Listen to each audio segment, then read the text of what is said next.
Bem-vindo a essa quarta parte do capítulo 13, que trata da cinética química. Nesse capítulo vamos resolver o exercício que deixamos da aula anterior e passamos para o assunto dessa aula, que é, entre outras coisas, formar na forma alternativa da equação de Arrhenius. Também vamos praticar um exercício sobre isso. A importância da orientação molecular nos choques, né, que as moléculas têm que se chocarem para que o produto se forme. Então precisa que os choques sejam bem orientados e também com a energia mínima necessária e com a frequência certa, né, para que a reação possa ocorrer com uma certa velocidade. O que dá a frequência dos choques é a temperatura. Quanto mais alta a temperatura, maior energia cinética, maior número de choques. E dentre esses choques, quanto mais houver, alguns deles terá a orientação correta. Um número maior deles vai ter a orientação correta. Então vamos falar sobre isso, sobre o mecanismo de reação, os intermediários que ocorrem durante as etapas elementares de uma reação, que são as etapas do mecanismo. Vamos falar da molecularidade das reações, as leis de classificação das etapas elementares, vamos fazer um exercício sobre isso. Falaremos sobre catálise, e entre as catálises temos a heterogênea, a homogênea e a enzimática. Sendo que a heterogênea citamos três exemplos aqui: a síntese de Haber da produção de amônia, o processo Ostwald para a produção de ácido nítrico e a conversores catalíticos que existe no sistema de escapamento dos automóveis. Também falamos dentro das catálises homogêneas. Catálise homogênea é quando o catalisador e os reagentes estão na mesma fase, seja líquida ou gasosa ou sólida. E no caso aqui, heterogênea é quando o catalisador e os reagentes estão em fases diferentes. O catalisador pode ser sólido e o reagente pode ser líquido ou gasoso, ou vice-versa. Então, temos também, no caso das catálises homogêneas, catalisadores ácidos, ou seja, precisa de um ácido para que a reação ocorra mais facilmente, ou uma base. Nesse caso, se chamam catálises ácida, ou básica. Normalmente, ocorre em meio líquido, aquoso, ou outro solvente. E tem as catálises enzimáticas, que são as enzimas, os catalisadores biológicos. Então vamos lá, vamos começar. Sejam bem-vindos. Bem-vindos. Vamos dar então aqui, resolver esse exercício que foi deixado da última aula. Então está aqui, a constantes de velocidade K para a decomposição do acetaldeído. Está aqui o acetaldeído gasoso, se transforma em metila e monóxido de carbono. Então está aqui as constantes de velocidade dessa reação a diferentes temperaturas. Sabemos que a constante ela permanece igual desde que a temperatura não varie. Então, ela costuma aumentar com o aumento da temperatura, como estamos vendo aqui. À medida que a temperatura aumenta, a constante de velocidade de uma reação também geralmente aumenta. Ou seja, a reação vai mais rápida quando se aquece. É como cozinhar um ovo, Quando está com água quente, vai mais rápido, com água fria, E vários outros exemplos aí. Então, foram medidos assim temperaturas diferentes, estão aqui, as constantes. Para fazer o seguinte, represente o log de K. Então, você tem que fazer o logaritmo natural de K, criar uma nova tabela, fazendo o logaritmo natural desses números com a calculadora científica, e crie então uma nova tabela e, em vez de temperatura, coloque a recíproca da temperatura, ou seja, 1 dividido por 700, 1 dividido por 730 e assim por diante. Dessa maneira você pode construir um gráfico, um novo gráfico que mostra uma linha que correlaciona o K com o T de forma linear. Note que a reação é de ordem 3,5 em relação ao acetaldeído. Então, se você quiser, inclusive, se conhece um pouco de cálculo diferencial integral, você pode criar a equação diferencial para essa reação, né? E deduzir o tempo de meia-vida para ela, né? E todas as outras informações que já foram obtidas para as outras ordens de reação. Então vamos lá. A unidade do K já foi mostrada, a unidade do K, né? A dimensão do K para as outras ordens de reação. Você verifica lá atrás como foram obtidas. E você vai notar que nesse caso, se a ordem de reação é 3,5, né, 3 meios, então a dimensão do K vai ser 1 sobre m raiz de, né, elevado a 1 meio, vezes segundo. É importante saber a medida, a unidade, para efeito de, nas respostas, colocarem-se as unidades corretas, né? Bom, a estratégia, então, consiste em usar a equação de Arrhenius, né? Escrita na forma de uma equação linear. Na forma de uma equação linear, quando você coloca o logaritmo da constante de velocidade no eixo y e o inverso da temperatura 1 sobre t no eixo x, horizontal, e coloca aqueles dados que acabamos de transferir de uma planilha, né? Que seria o inverso das temperaturas e o logaritmo dos K. E depois você coloca, né, esses pontos no gráfico, você vai obter uma reta. Porque isso aqui é do tipo uma equação linear, desde que o y seja logaritmo de K e desde que x seja 1 sobre T, que é a temperatura absoluta. Você tem ainda aí uma equação linear, ou equação de primeiro grau, né, na álgebra, né? Quem não sabe ou esqueceu, dá uma olhada em matemática do segundo grau. A representação gráfica, então, do logaritmo de K aqui no eixo, em função do inverso da temperatura aqui no eixo, seria y em função de x, né? Uma função matemática, será uma linha reta. E a inclinação dessa reta, como sabemos lá da matemática, é esse valor aqui, ó, EA sobre R. Então, se você construir o gráfico, você vai descobrir o valor do EA sobre R, que é a tangente, né, da linha do gráfico, né, linha vermelha, cortando o eixo X, né, ou qualquer eixo horizontal, né, linha horizontal que você traçar aqui. Ou ainda, né, seria um ΔX, um ΔY, né, que seria uma variação entre qualquer ponto aqui, dois pontos quaisquer da reta, dá um ΔY, né, entre esse e esse vai dar um ΔY. Aqui foi colocado arbitrariamente. E para cada ΔY vai haver um ΔX correspondente. Você pode pegar dois pontos quaisquer da reta e fazer esse traçado, e criar um triângulo retângulo.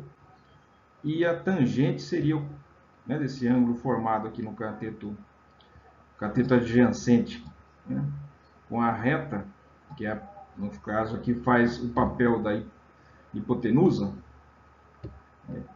Então, você vai ter o ΔY, que é o cateto oposto, sobre o cateto adjacente, e a tangente do ângulo alfa, que é também a inclinação, né?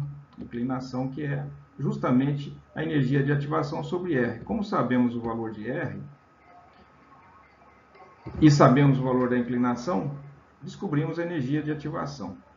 E depois que temos a energia de ativação, tudo fica mais fácil, né? Basta aplicar a fórmula e você terá como encontrar as demais informações que procure.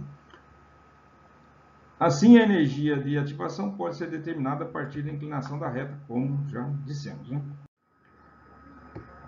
A partir dos dados, obtém-se, então, está aqui a solução. Agora, teria que construir essa planilha, né? Essa nova planilha.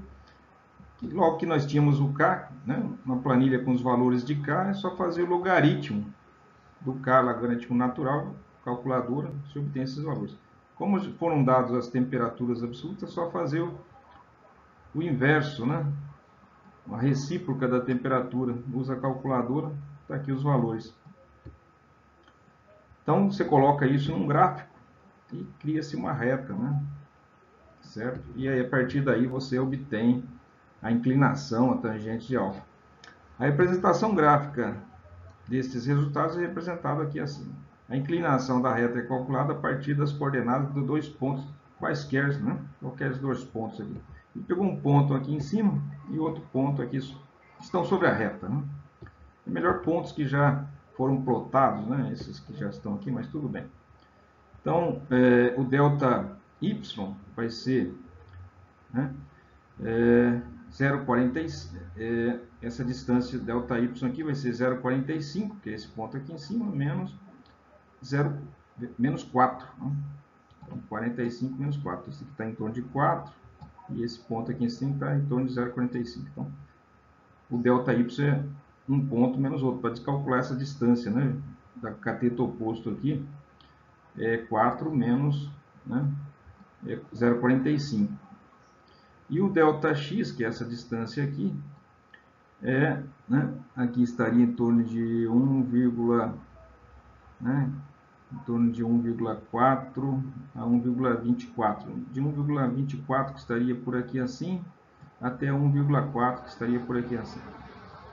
Então, 1,41 menos 1,24. Ambos são a 10 a menos 3. Então, colocou aqui em evidência 10 a menos 3.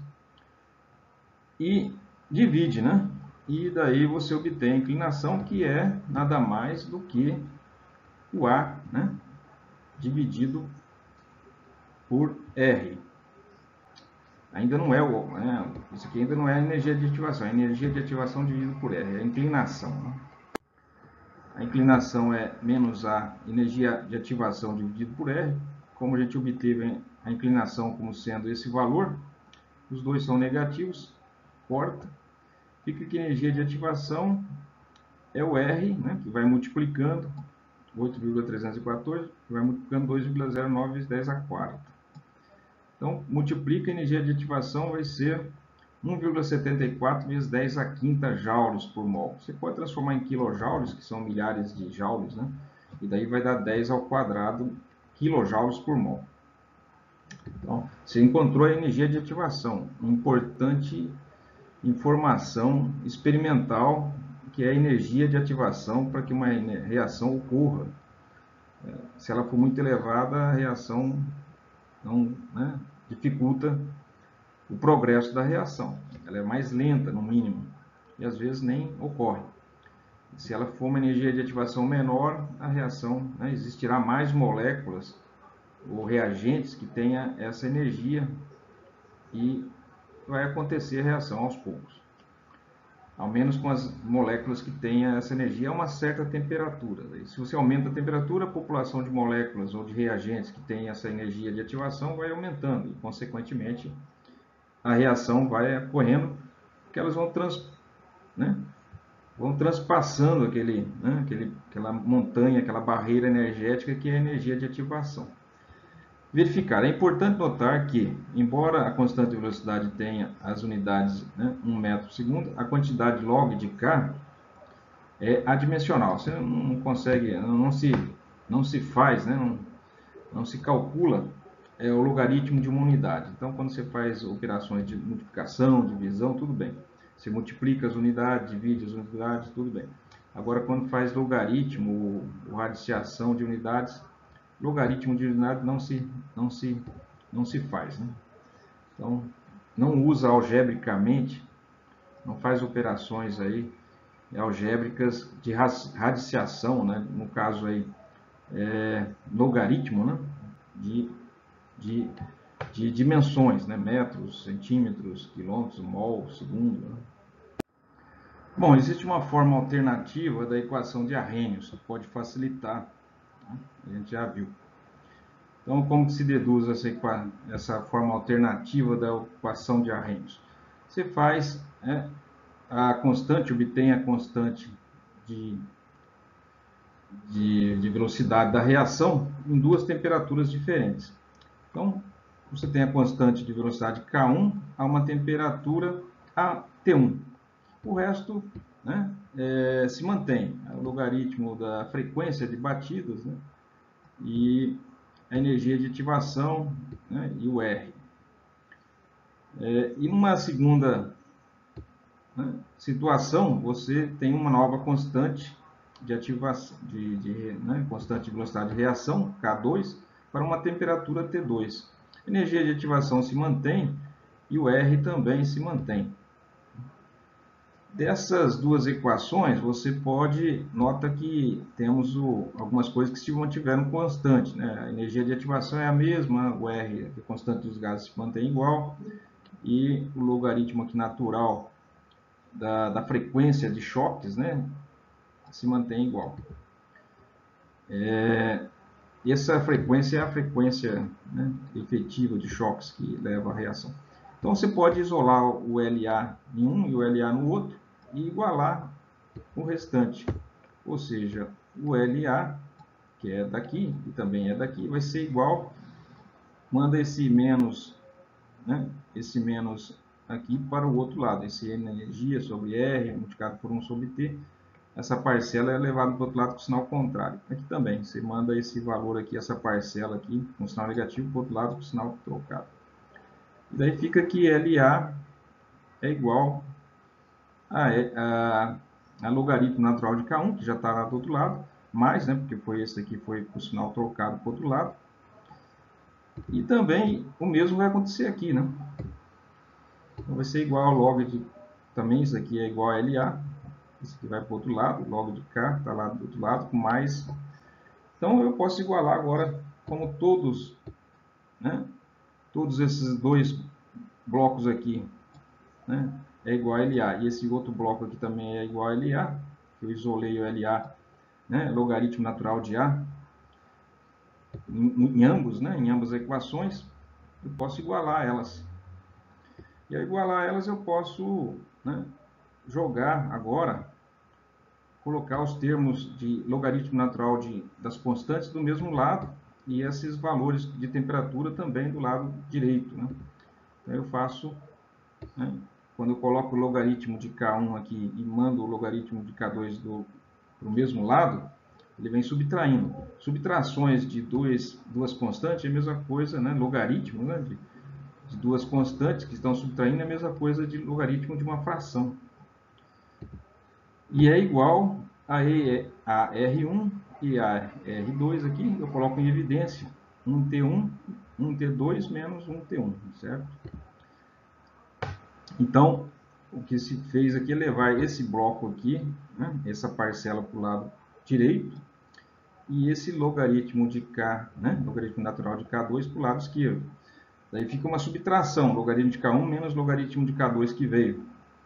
Subtrações de logaritmos é a mesma coisa de logaritmos de uma fração. E aqui ficou o E, né, essa parcela aí, energia de ativação sobre R, multiplicado pelo inverso da temperatura, menos o que vem de lá, né? Essa parcela que está do lado esquerdo da igualdade, ela vem com sinal negativo. Daí, simplificando, fica assim. Ou, se quiser, assim também, né? Que é a mesma coisa. Essa equação 13.14 é uma forma também de trabalhar com a equação de Arrhenius. Se você tem duas temperaturas diferentes, né, e obteve experimentalmente para cada temperatura 1K que você mede, você tem como descobrir aí, né, a energia de ativação correspondente. Então, é uma maneira de se chegar a essa resposta também. A gente pode usar isso em algum exercício. Então, a constante de velocidade de uma reação de primeira ordem é 3,46 vezes 10 a menos 2 a essa temperatura, 298 kelvins. Qual será a constante de velocidade a 350 kelvins, a segunda temperatura?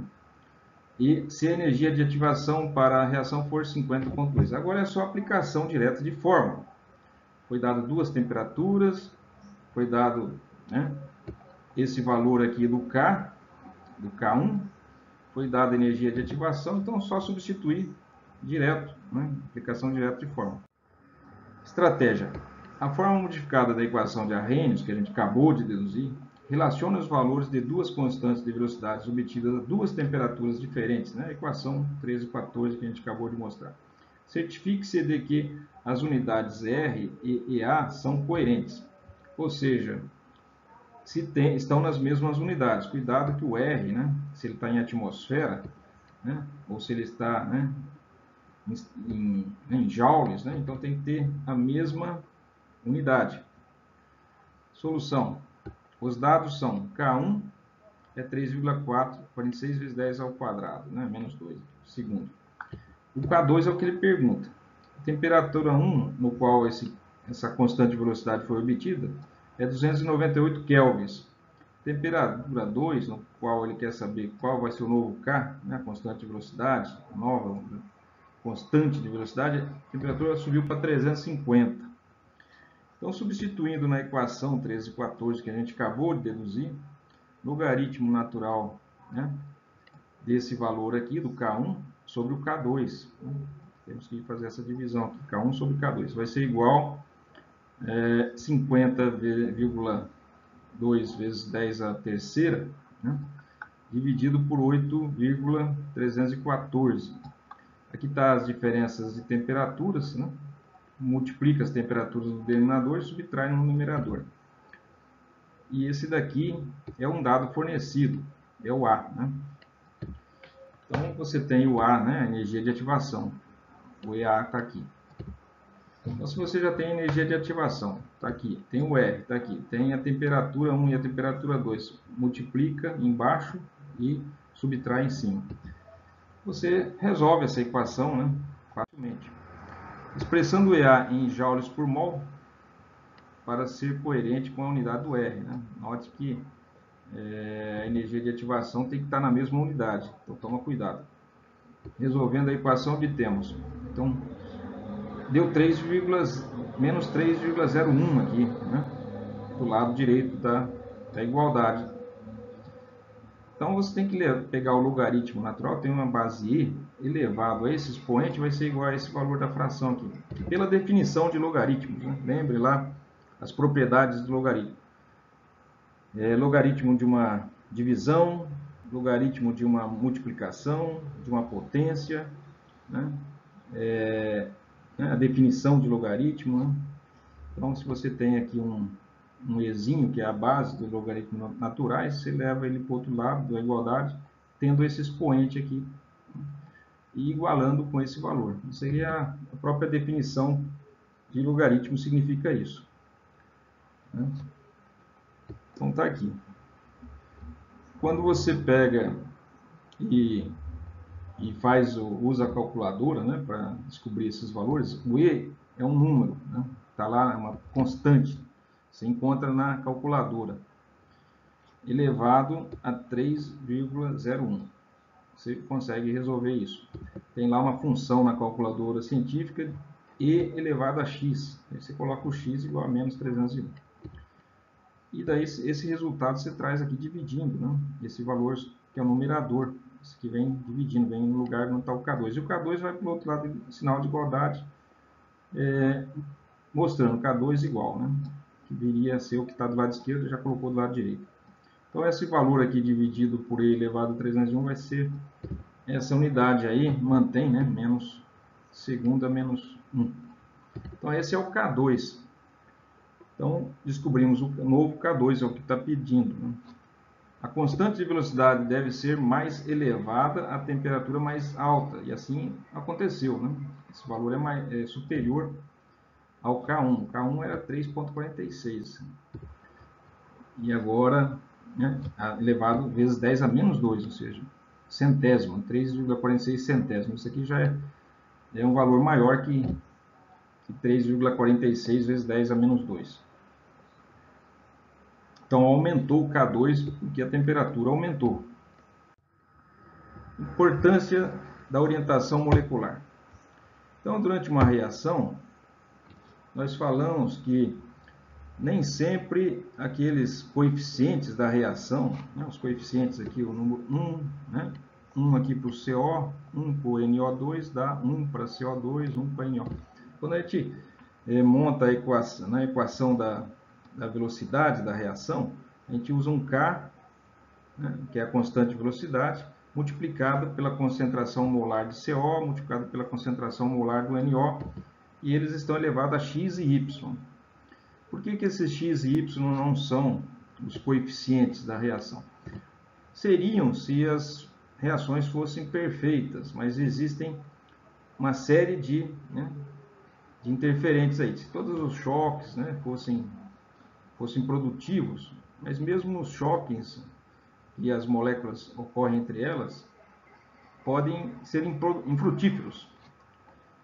Então, se elas têm que se chocar, quanto mais frequentemente se chocam, e mais provavelmente a reação vai acontecer. Então, a frequência dos choques depende da temperatura. Quanto maior a temperatura, mais agitadas estão, né, os reagentes. E estando mais agitados, se chocam mais vezes. Então, além de aumentar a frequência dos choques, também aumenta a energia com que os choques ocorrem. Mas isso só não basta. Não basta que ocorram mais choques, né, e com mais energia. É importante, é necessário, mas não só isso. Os choques têm que estar, né, orientados adequadamente. É claro que quanto mais choque ocorrer, mais orientações corretas vão acontecer, mesmo que seja aleatório o processo. Então, aqui está o desenho em forma de bola, né? O monóxido de carbono reage com o dióxido de nitrogênio para dar gás carbônico e monóxido de nitrogênio. Então, se eles se colidem dessa maneira aqui, ou seja, o carbono, essa bola negra, né, se choca com o oxigênio vermelho de uma molécula de NO, daí ele está na posição dele se ligar com o carbono, né, formar essa ligação aqui. E o nitrogênio fica com outro oxigênio. Então, esse aqui é um choque orientado adequadamente. Vamos supor que o choque fosse de um jeito que o carbono se chocasse com o nitrogênio, daí não ia acontecer a reação. Então, um choque, por exemplo, em que o nitrogênio em azul aqui, se choca com o carbono, do monóxido de carbono, que é o dióxido de nitrogênio, se acontecer um choque, né, mal orientado, a molécula não vai produzir um produto, eles vão continuar como estavam. E simplesmente esses choques se afastam sem ocorrer nenhuma modificação. Então, é um choque ineficaz, infrutífero. Então, lembre-se bem, para que as reações químicas ocorram, reagentes têm que se chocar, né? E não só se chocar, são três, né? São três fatores. Se chocar com a frequência adequada, com a energia adequada e com a orientação adequada. É claro que a energia, quando aumenta a energia, também aumenta a frequência. Mas nem todas as moléculas têm a energia adequada. Porque a uma certa temperatura, existe uma população de moléculas que tem uma certa energia, igual o número de pessoas com mais de 1,90 m numa população. Sempre vai haver um ou outro que tem até 2 metros. Né? Então, também numa população de moléculas sempre vai haver moléculas, uma pequena parte de moléculas com energia muito alta, assim como algumas com energia muito baixa.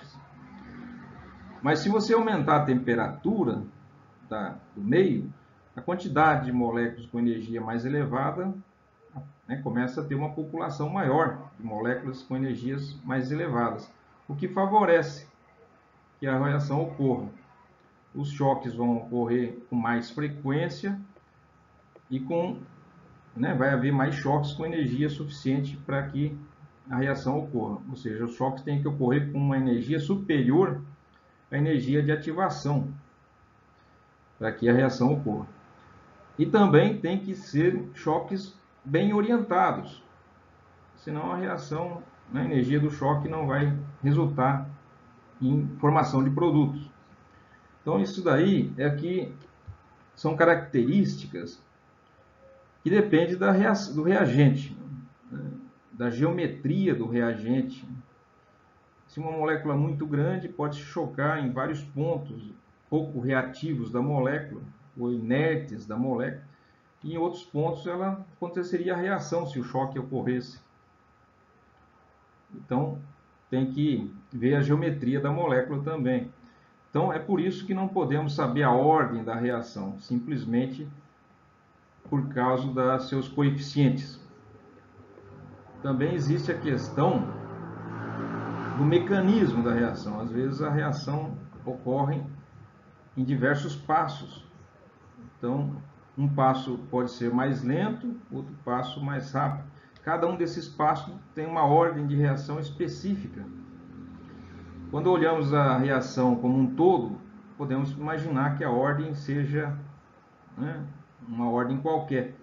Porém, a ordem só poderá ser definida realmente experimentalmente. Não conseguimos ver, né, facilmente o mecanismo da reação simplesmente olhando a equação geral. Existem vários passos reacionais com energia de ativações em cada passo. E, claro, vai ter uma ordem de reação para cada passo até chegar no produto final. E isso não é visível, né, na equação geral. Mecanismo da reação. O progresso geral de uma reação química pode ser representado a nível molecular por uma série de passos elementares simples ou reações chamadas reações elementares, né? A sequência de etapas elementares que leva à formação do produto é o mecanismo da reação.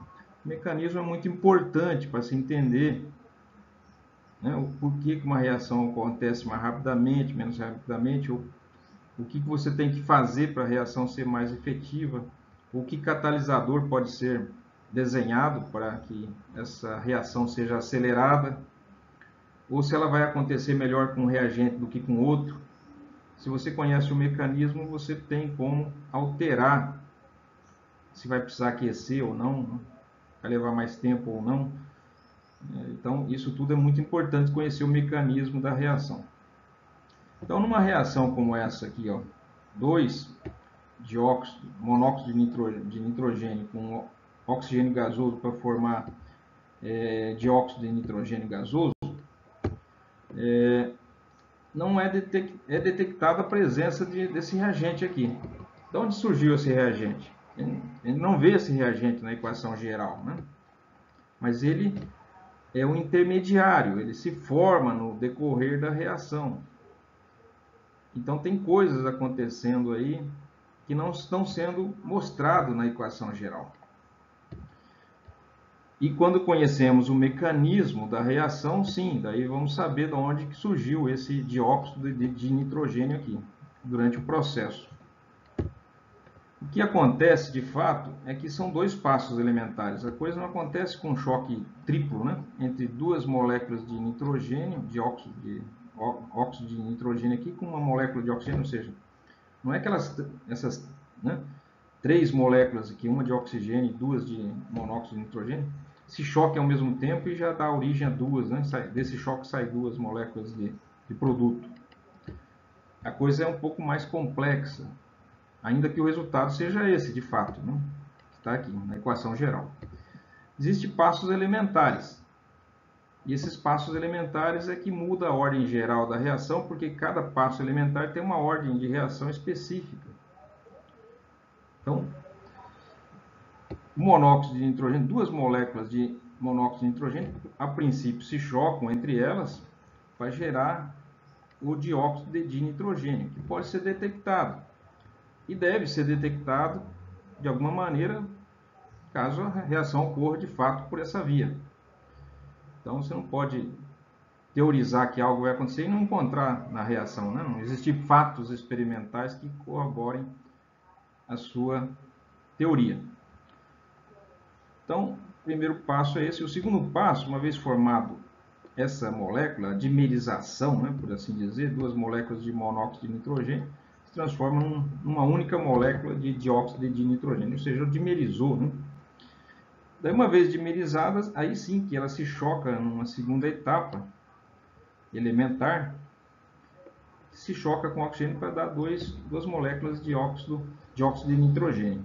Daí, quando você soma essas duas etapas, você tem a equação reação geral, que seria 2NO, como está escrito aqui em cima, né? Porque você corta, né? Você elimina o que está aparece no reagente aqui e aparece nos produtos no outro, na outra equação. Então você pode eliminar. Então é por isso que a equação, né, a ordem de reação não pode ser simplesmente pegar esses expoentes aqui, o 2, né, e levar, e o 1 aqui, como expoentes das concentrações moleculares do NO e da concentração molecular do oxigênio. Porque, na verdade, uma dessas etapas pode ser muito rápidas e podem ser de uma determinada ordem, e a outra pode ser de outra ordem e acontecer numa velocidade distinta. Então, a equação geral vai ter que ordem, né? Vai ter uma ordem própria, mas que vai depender da ordem de reação do passo mais lento. Porque se você está indo para a praia e leva 5 minutos para, né, ir até a autopista, e depois lá na autopista você encontra um congestionamento que leva 3 horas, daí você diz, quanto tempo você vai levar? Vai levar os 5 minutos que você levou para ir para a autopista ou vai levar as 3 horas? O que define o tempo que você leva para chegar na praia? É a etapa mais lenta, porque é ela que vai te tomar mais tempo.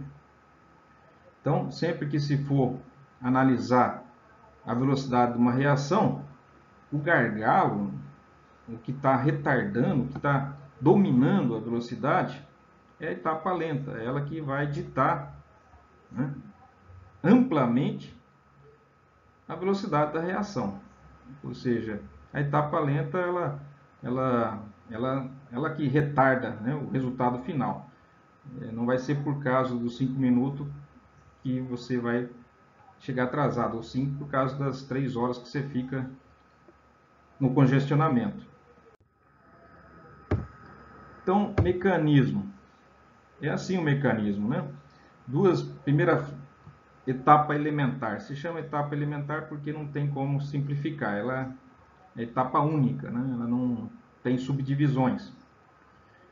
Duas moléculas de monóxido de nitrogênio, tá aqui, a primeira e a segunda, se unem para formar o dióxido de nitrogênio, tá aqui, uma dimerização, certo? E uma vez que tenha acontecido isso, note que elas precisam se chocar, né, para que aconteça essa reação. Daí, numa segunda etapa, esse dióxido de nitrogênio se choca com uma molécula de oxigênio para formar duas de dióxido de nitrogênio. Então, é assim que ocorre o mecanismo geral, daí você soma as duas equações. Nessa aqui tem uma ordem de reação, na reação inferior tem outra ordem de reação. Então, quando se olha uma reação geral, não se pode imaginar que seja de ordem, né, a ordem dela sem saber o mecanismo. Então, intermediários são espécies que aparecem um mecanismo de reação, mas não na equação equilibrada geral. Eles estão ali, participam, porém são consumidos na reação. Eles se formam e se consumem, né, e são consumidos. Então, o intermediário é sempre formado em uma etapa elementar precoce e consumido em uma etapa elementar posterior. Se ele se forma numa etapa e é usado, né, na etapa seguinte, de forma a desaparecer do produto final. Então, aqui nós temos a etapa elementar primeira, né, em que duas moléculas de monóxido de nitrogênio formam o dióxido de nitrogênio. E a outra etapa seguinte, esse mesmo dióxido de nitrogênio que foi formado, volta a reagir com oxigênio, formando duas moléculas de dióxido de nitrogênio. Então, na equação geral, esses elementos intermediários desaparecem, seria o dióxido de nitrogênio. Então, eles são eliminados na soma das duas equações.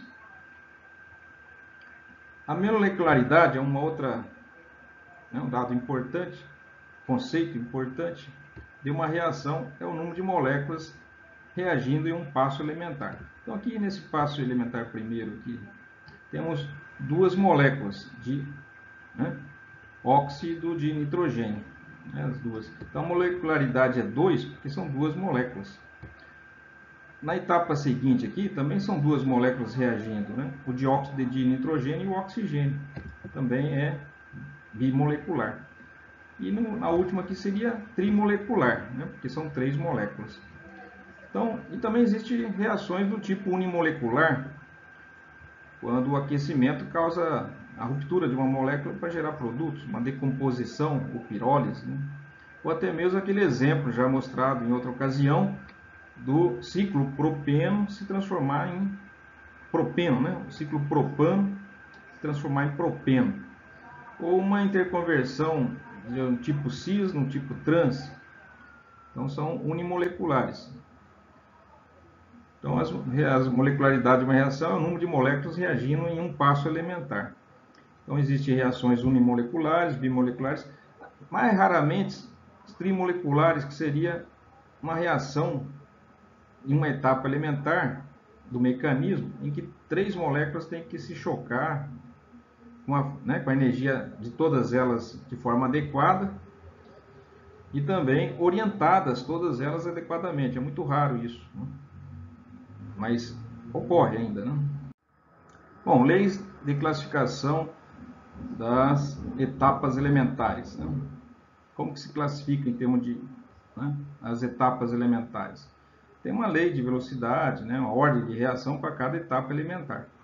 Então, reação unimolecular é do tipo A se convertendo em produtos, em que há apenas um elemento A e no mecanismo a etapa elementar é essa transformação. Não existe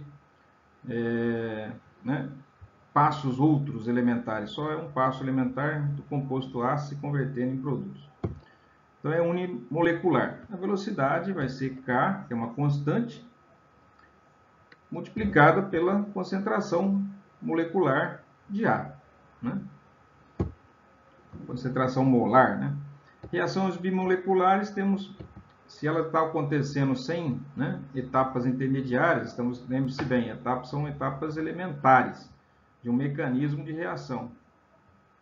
Não existe coisas ali ocorrendo em mais de um passo. Estamos falando do passo elementar, que não sofre divisões em passos outros, né? A, B, para formar produto. É uma reação bimolecular. Nesse caso, a velocidade vai ser K multiplicado pelas concentrações molares de A e B. De segunda ordem, portanto, aqui seria de primeira ordem, né? Tal como está aí. Reações bimoleculares entre 2 elementos A. Também, né? Aqui entre o elemento A e o B, aqui entre o elemento A e o A. O produto vai dar uma equação de segunda ordem, do tipo A ao quadrado. Note que a gente já estudou de ordem 0 e de ordem 2. Essa aqui seria de ordem 2, segunda ordem. Só que nós estudamos segunda ordem nesse estilo aqui, A mais A virando A ao quadrado. Não estudamos ainda A mais B se transformando, né? Nós não deduzimos o tempo de meia-vida, né, a velocidade, a variação da concentração em função do tempo, né, equação para esse tipo aqui. Então, isso é porque essas reações bimoleculares de elementos distintos já é um pouquinho mais complexa, né? Então já se usa, quem for estudar isso em fisicoquímica, tem toda uma área, né, científica de cinética química, que se envolve com esse tipo de reações. Na engenharia, principalmente, é fundamental. Engenharia química. Escrever mecanismos de reações plausíveis. Então, você precisa descobrir o mecanismo da reação. É fundamental saber o mecanismo para poder interferir da melhor maneira possível, otimizar a reação, colocar as condições adequadas, desenvolver catalisadores, substituir reagentes para que a reação seja mais adequada, enfim, prever, né, que tipo de reações vão ocorrer quando você muda um tipo de reativo, né? A soma dos passos elementares deve dar a equação equilibrada global para a reação. Então, se existem vários passos, se você teoriza diversos passos, você vai ter que tentar analisar isso experimentalmente. E é claro, uma coisa óbvia é que a soma desses passos elementares tem que dar a equação geral balanceada. Então, você não pode colocar passos elementares no meio de um processo que depois aparece na equação geral e não condiz com a realidade, né? Então, tem que estar na equação equilibrada final. O passo determinante da velocidade deve prever as mesmas leis de velocidade que é determinada experimentalmente. Então, quando se faz isso experimentalmente, você sabe a ordem da reação.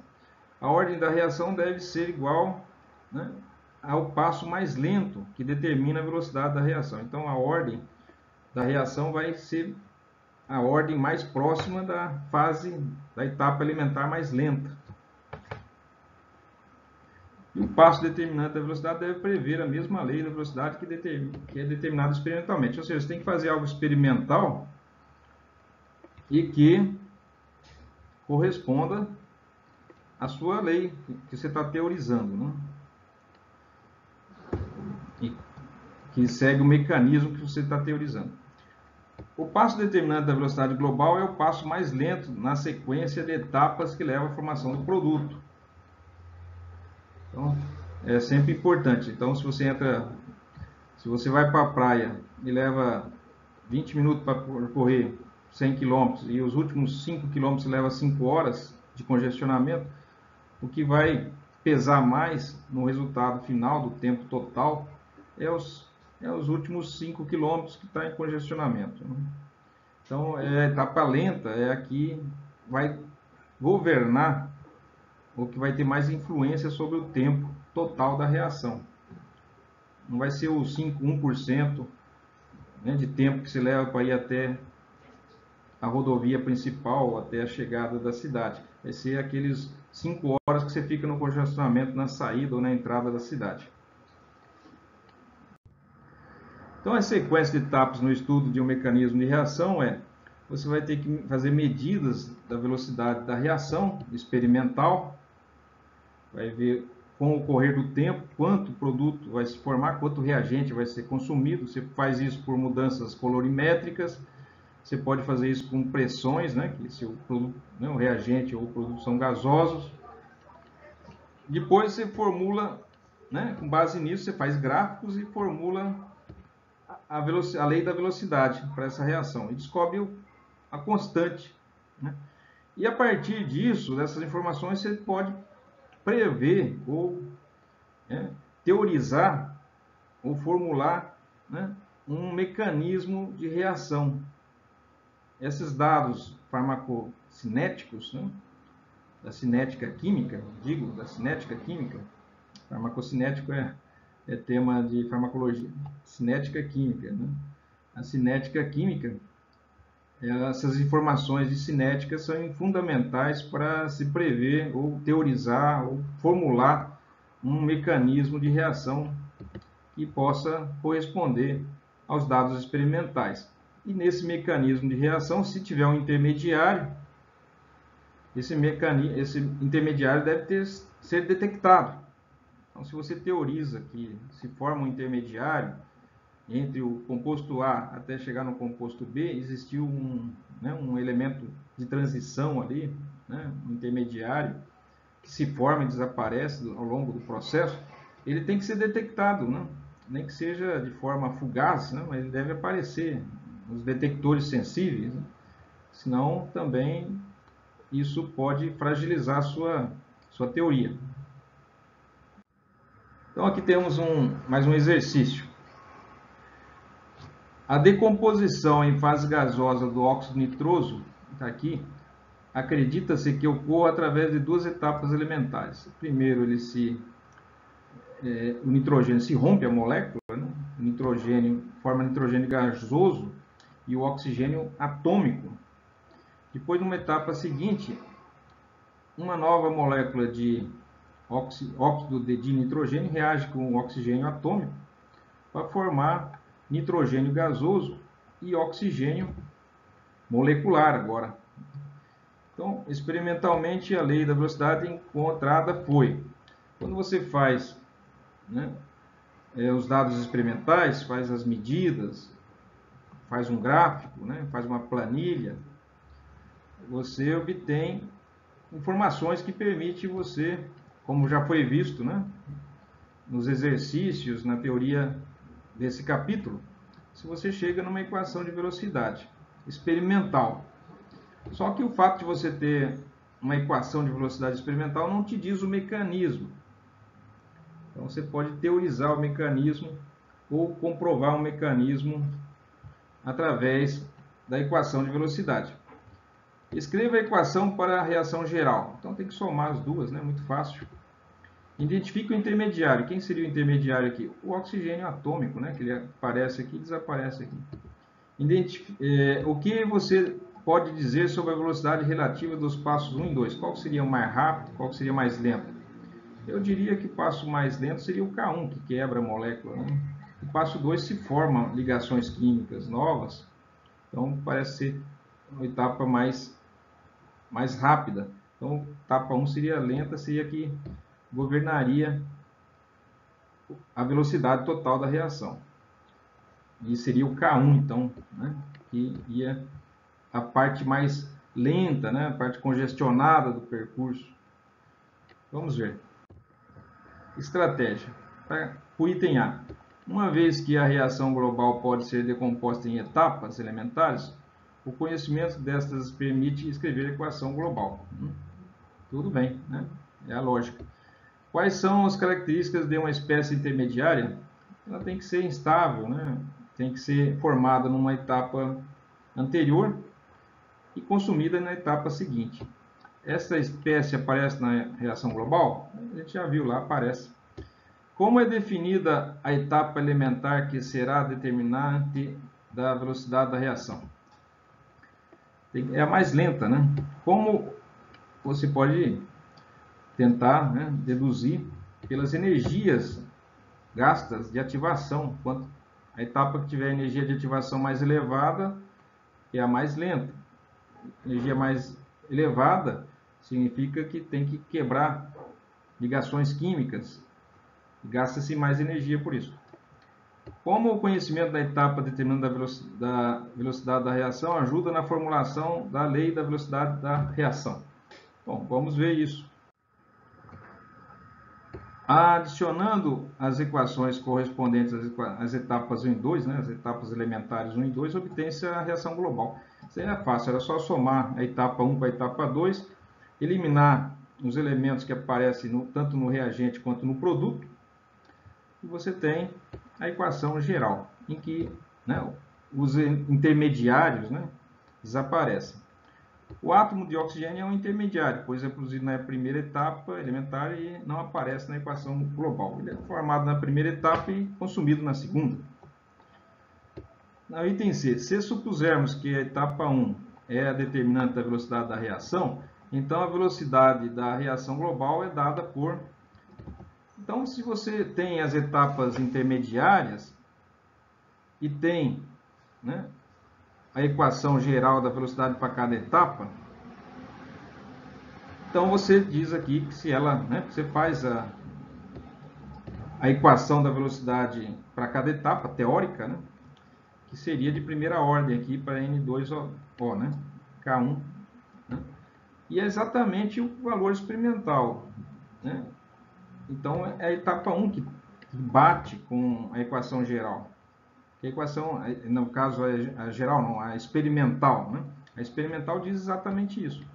E a experimental, né, que foi obtida aí com dados de medidas e tal, condiz com a primeira etapa. E a primeira etapa também mostra que a velocidade depende do N2O, que é justamente o que afirma os dados experimentais. Então você pode dizer que a etapa lenta é a primeira. Ela é a que rege a velocidade global da reação, porque depende da concentração de NO2, NO, óxido de nitrogênio, né? Então esse K1 aqui, teorizado, da primeira etapa, é igual ao K da equação geral experimental. Então é essa etapa realmente, a primeira, né, que é a que define a velocidade geral, porque é ela que está batendo com os dados experimentais. Verificação. Há dois critérios que devem ser respeitados para que o mecanismo proposto para uma reação seja plausível. As etapas individuais, ou seja, as etapas elementares, devem ser a soma das reações global corrigida. Então, se você pega e faz a soma das etapas intermediárias, tem que obter a equação global. Isso aí é fundamental, né? Não pode ser diferente. Então, a soma das etapas individuais tem que resultar na equação global balanceada. A etapa determinante da velocidade, a etapa lenta, deve ter a mesma lei de velocidade que a lei da velocidade determinada experimentalmente, como falamos anteriormente. Isso também ocorreu, né, na nossa observação e nas nossas deduções. Bom, vamos entrar num assunto muito interessante aqui e importante, que é catalisadores. Está associado com cinética química, velocidade das reações. Por quê? Porque o catalisador ele acelera a velocidade de uma reação. Nada mais, nada menos que isso. Então, é uma reação que pode levar, né, às vezes, dias, elas podem acontecer em segundos na presença de um catalisador. De que maneira que o catalisador faz essa mágica? Ele faz reduzindo a energia de ativação. Quanto maior a energia de ativação, mais lenta é a reação, porque vai ter uma pequena quantidade de moléculas apenas que tem energia suficiente para transpor essa barreira energética que é a energia de ativação. Então, a uma determinada temperatura, nós temos, né, moléculas com diversas energias. Uma população muito grande de moléculas normalmente que reagem. São muito pequenas, qualquer porção de reagente terá números astronômicos de reagentes. Então, sempre nessa população vai haver, né, uma pequena fração que tem energia suficiente para superar a barreira. Mas, se depender apenas dessas moléculas, a reação vai ser muito lenta. Então, uma maneira seria aquecer, mas o aquecimento tem um custo e também não é tão eficiente às vezes. Outra maneira seria usar um catalisador. O catalisador reduz a barreira energética necessária para que a reação ocorra.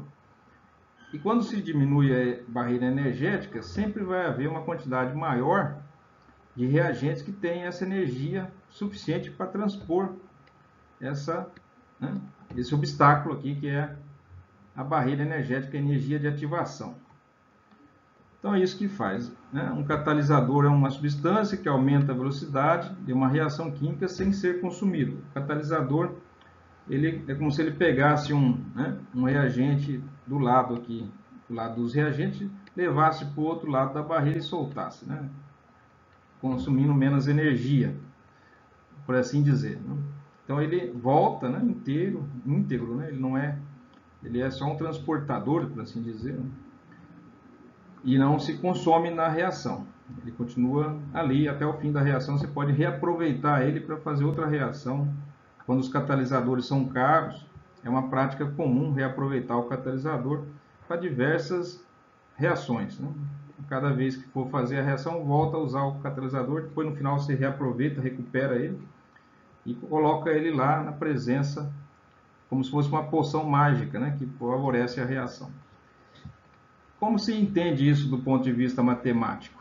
A equação de Arrhenius diz que a constante de velocidade de uma reação, ou seja, esse K é o que diz com que velocidade a reação ocorre, ela é igual à frequência de choques entre as moléculas. É claro que precisa haver choques entre as moléculas, ou os reagentes, para que a reação ocorra, mas também ela multiplica aqui o E, né, que é a base dos logaritmos neperianos, que são uma constante igual ao π, né? Π é 3,14, o E é 2, alguma coisa, elevado a um expoente, ou seja, no expoente está a energia de ativação.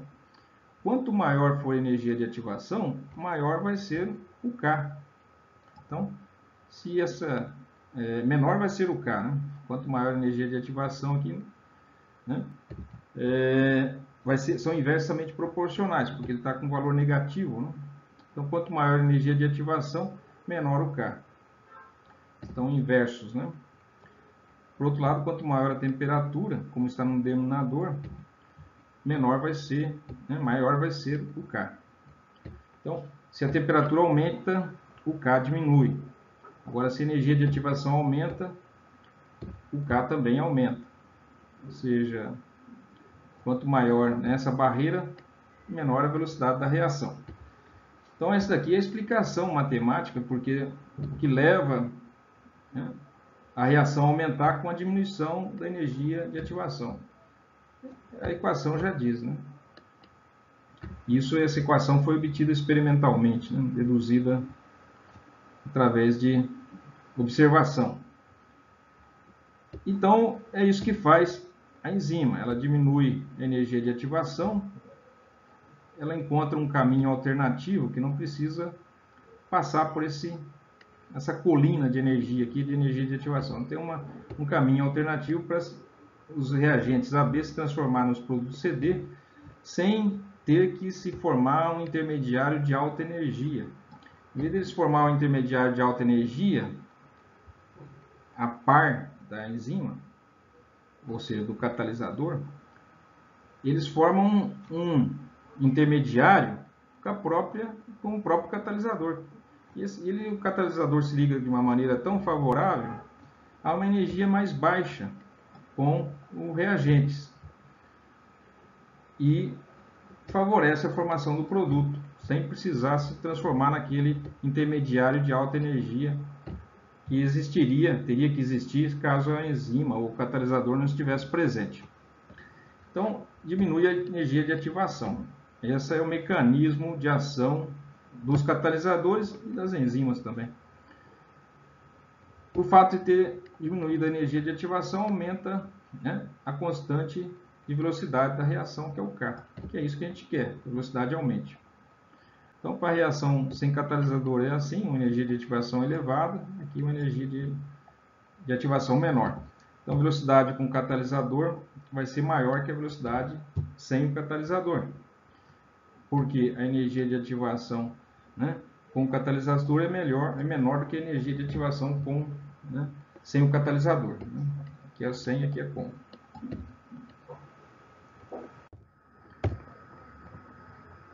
Existem diversos tipos de catálise. A catálise homogênea, heterogênea e a catálise biológica, que é a enzimática.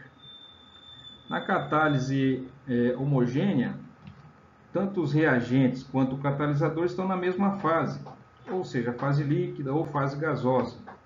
Agora, se o catalisador está na fase líquida e os reagentes estão na fase sólida, ou vice-versa, uma está na fase gasosa, outra está na fase líquida ou sólida, estão em fases diferentes, se diz catálise heterogênea, que se forma uma mistura heterogênea. Enquanto que na catálise homogênea, como já é de imaginar, tanto o catalisador quanto, né, os reagentes estão na mesma fase, formando aí uma solução, portanto. Né? Na catálise heterogênea, os reagentes e os catalisadores estão em fases diferentes. Como exemplo, temos a síntese de Haber, da amônia. Também temos o processo de Ostwald, para a produção de ácido nítrico. Ambos, esses Haber e Ostwald, são químicos alemães que desenvolveram metodologias para produzir ácido nítrico e amônia. E temos os conversores catalíticos. São exemplos aí de reagentes, de catalisadores heterogêneos. Né? Na catálise homogênea, os reagentes e os catalisadores são dispersos em uma fase única, seja líquida, seja gasosa. Temos aí como exemplo a catálise básica, que tem o catalisador é uma base que favorece a reação. Temos a catálise ácida, em que o catalisador é um ácido, que está, né, na mesma fase. O processo, vamos lá então, o processo Haber é a conversão de nitrogênio em amônia, nitrogênio e hidrogênio em amônia. A amônia é um produto de alto valor, é muito usado na indústria, fertilizantes, explosivos, na química fina, é um reagente essencial e muito valorizado. Porém, de difícil produção. Até, né, o século passado não havia um método. Por outro lado, a atmosfera é uma fonte inesgotável de nitrogênio, né? Nós temos 78% do ar atmosférico formado de nitrogênio. O hidrogênio, por outro lado, é de fácil produção. Então, o que eles queriam é que os dois se ligassem, o hidrogênio com nitrogênio, para formar amônia. E tentaram muitas vezes, milhares de vezes aí, com diversas condições, e finalmente Haber, usando aí um catalisador de ferro, uma mistura de ferro e óxido de alumínio, e também óxido de potássio, uma mistura de óxido de potássio, óxido de alumínio e ferro. Ele conseguiu, né, desenvolver um catalisador à base desses metais, uma mistura desses óxidos, né? E está aqui em vermelho, né, esse óxido. É um sólido, por isso a catálise é heterogênea. Esses óxidos, o ferro, o óxido de potássio, a alúmina, né, eles são sólidos, são óxidos, né, sólidos, salinos, iônicos. E daí, o que acontece? Quando as moléculas gasosas, por isso é heterogênea, como eu disse, se chocam com a superfície desses catalisadores, dessa mistura catalítica, as ligações dos hidrogênios se quebram. Então, a molécula de hidrogênio se converte em átomos isolados de hidrogênio, que ficam ali aderidos à superfície do catalisador. E o mesmo acontece com o nitrogênio. E estando aí, né, com as ligações rompidas, ou seja, eles não estando mais ligados, é fácil fazer com que eles se liguem agora, né, os nitrogênios se liguem com os hidrogênios. Porque a fase mais difícil era justamente romper as ligações, né, das ligações que compunham aí os reagentes iniciais, que eram o nitrogênio e o hidrogênio. Para ter uma ideia, o hidrogênio, nessas condições, as ligações do hidrogênio se rompem a temperaturas muito baixas, próximo de 200 graus abaixo de zero. Com esse catalisador, o hidrogênio já se quebra, as ligações do hidrogênio, ele se transforma em hidrogênio atômico, aderido à superfície do catalisador. Já o nitrogênio, ele precisa desse catalisador e ainda assim, aquecimentos a temperaturas de 500 graus centígrados, para que a ligação nitrogênio se desfaça. Por que isso? Porque o nitrogênio está ligado com uma tripla ligação a outro átomo de nitrogênio. Então você tem que quebrar 3 ligações para fazer com que o nitrogênio se separe, né? A molécula de nitrogênio seja desfeita. Então se coloca nitrogênio gasoso e hidrogênio gasoso dentro de um reator, aquece a 500 graus centígrados na presença desses elementos, né, que é o catalisador, e ao final você vai ter a formação de amônia gasosa. Não havia, né, parece drástico, né, a reação, mas não havia um método que fizesse obter esse produto de outra maneira, mesmo a temperaturas mais elevadas. Então, ainda assim, foi a maneira mais fácil e até hoje um processo muito utilizado para produzir amônia a partir de hidrogênio e nitrogênio, usando catalisador. O processo de Ostwald também é um processo para produzir óxido nítrico, né? Se usam, aqui tem um reator, né? Se usa metal de platina, o ródio, que são os catalisadores usados no processo. Aí 4 moléculas de amônia com 5 de oxigênio, através desse catalisador, se transforma em 4 moléculas de monóxido de nitrogênio e 6 moléculas de água. Também se exige temperatura elevada e ela se acontece em 2 fases. Essa primeira fase, 2 moléculas de monóxido de nitrogênio reagem com uma de oxigênio, a gente já viu essa reação para formar 2 de dióxido de nitrogênio. A gente já viu essa reação, o mecanismo dela. E posteriormente essas 2 moléculas de dióxido de nitrogênio reagem com água para formar ácido nítrico. e ácido nitroso. Esse aqui é o nitroso e esse é o nítrico. Então é um processo relativamente complexo, né? Exige várias etapas, são vários mecanismos, mas que a reação é acelerada pela presença de catalisador de platina, né? Platina e ródio. Então a reação vai de maneira mais rápida porque está na presença desses catalisadores, senão a reação não ocorria. Os conversores catalíticos, eles são usados para transformar monóxido de nitrogênio e monóxido de carbono e outras substâncias, né, hidrocarbonetos parcialmente oxidados que se formam no motor. Então, às vezes falta oxigênio ou falta eficiência no motor para queimar totalmente o combustível, ou seja, oxidar totalmente o combustível. Então começa a se formar espécies químicas que são poluentes. Uma delas é o monóxido de nitrogênio, o próprio monóxido de carbono e outros subprodutos aí dos hidrocarbonetos, né? Que são os combustíveis de carbono, que são mal queimados, parcialmente queimados. E essas espécies são lançadas na atmosfera, causando aí problemas de poluição e saúde pública. Então, existem catalisadores que fazem a conversão dessas espécies semi-queimadas, né, semi-oxidadas, que saem do motor, para que elas se transformem em espécies não poluentes e também inofensivas, né? Não poluentes, não tóxicas, né? Para ser lançadas na atmosfera. Então passa por um catalisador que está no sistema de escapamento.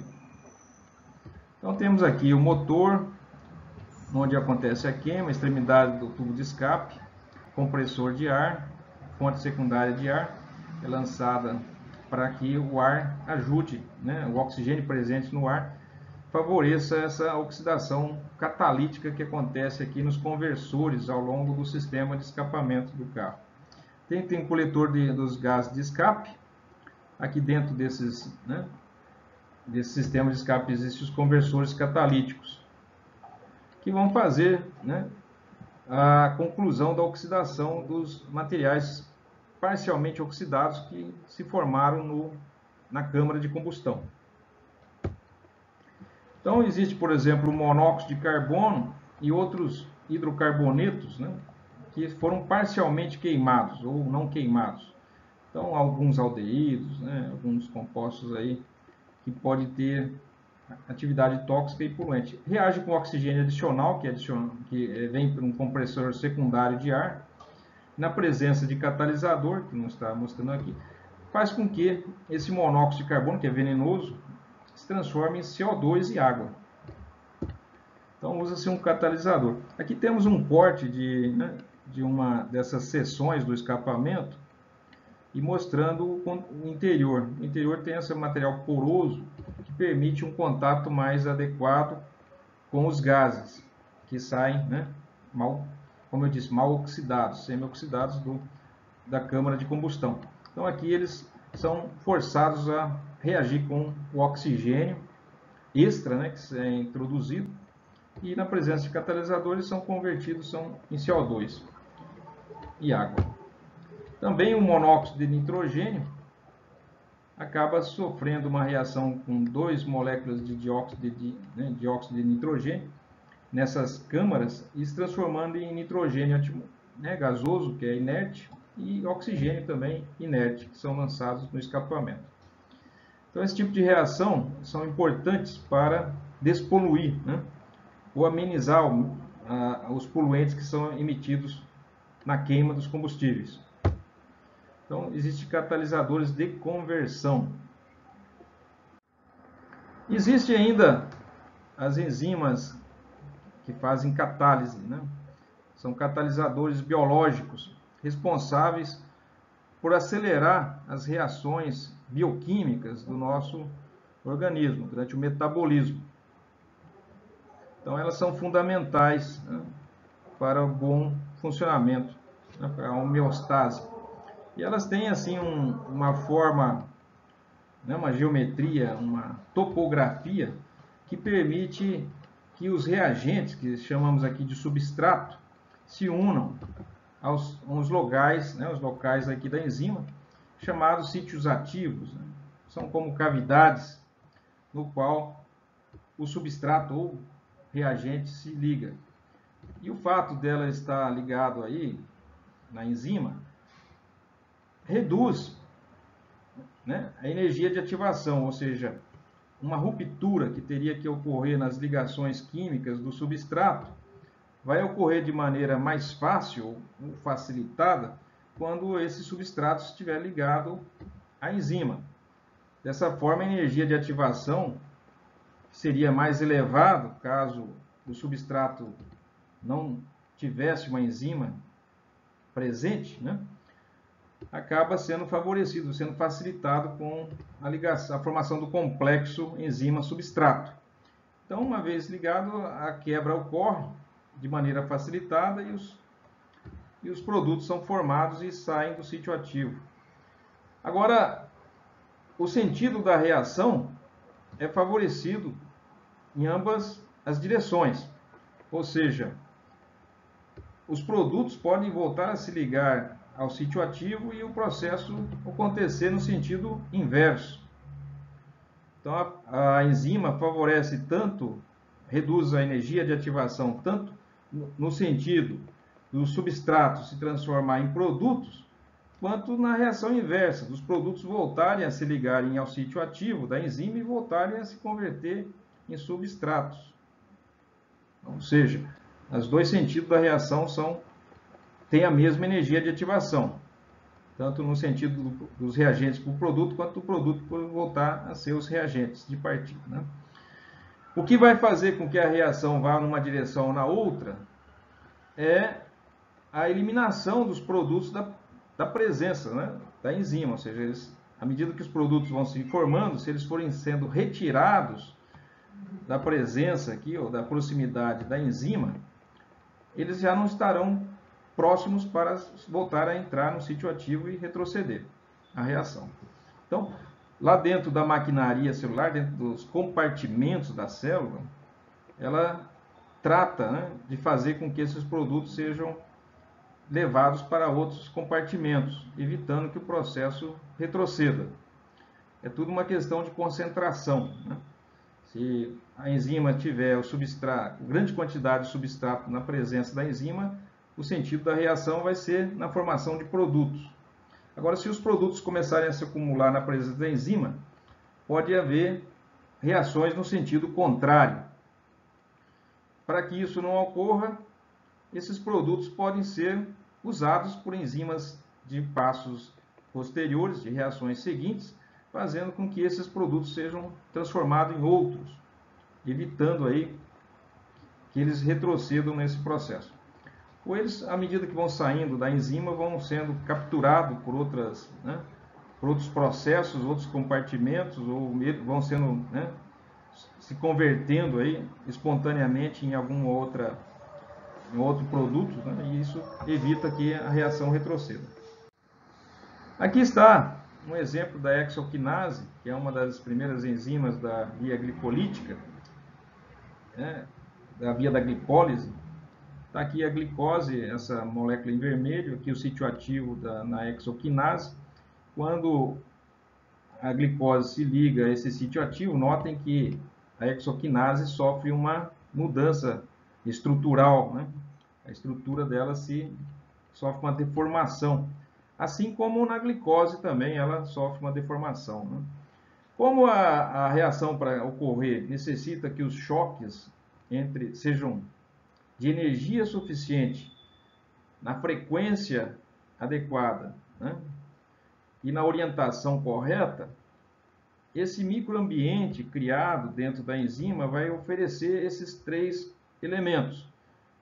Os choques entre os reagentes vão ser orientados, porque o microambiente do sítio ativo favorece a orientação do choque entre os reagentes para que se formar os produtos. Ao mesmo tempo, a frequência dos choques vão ser favorecidas, porque o microambiente favorece que isso ocorra. Então, A enzima também, além de tudo mais, ela é específica, ela só se liga ao substrato que tenha a geometria adequada para se ligar ao sítio ativo. Ela é estéreo específica, ela não aceita outro substrato que não seja aquele para o qual ela atua. Então isso daí é que favorece todo o metabolismo de uma forma eficiente e dirigida. O que faz a enzima é aumentar a velocidade da reação. Está aqui a velocidade de formação dos produtos e vai depender da quantidade de substrato. Quanto mais substrato tiver, maior vai ser a velocidade da reação. Então, em termos de cinética enzimática, ela é um pouco complexa e depende de várias enzimas, né, da enzima e do substrato. Mas, de uma forma geral, ela obedece a esse tipo de curva que está mostrando aqui. Então, se você vai aumentando a quantidade, a concentração do substrato, é claro que a reação tende a ter uma velocidade cada vez maior. Então, essa é a primeira fase. Mas vai haver um momento em que toda a enzima já está com seus sítios ativos ocupados, já está saturada. Então, não está mais dando conta, né, por assim dizer, do aumento na concentração do substrato. Então, um aumento do substrato a partir daí não implica num aumento de velocidade da reação de formação de produto. Isso é uma questão de lógica, né, de que realmente a quantidade de enzima é limitada. Então vai haver um momento, se você for adicionando substrato, ela vai respondendo, vai transformando esse substrato em produtos. Porém, vai haver um momento de saturação, em que toda a capacidade e velocidade com que ela pode atuar chegou ao limite. Então, se você adicionar mais substrato a partir daí, não vai haver um correspondente aumento da velocidade de formação dos produtos. Então, ela passa a ser de primeira ordem aqui, né? A partir desse momento, a ordem de reação não vai mais obedecer ao aumento da concentração do substrato. Então, ela vai ser indiferente, né? A partir dessa concentração de substrato, todos os centros ativos estão ocupados. Então, a ordem de reação passa a ser, né, zero.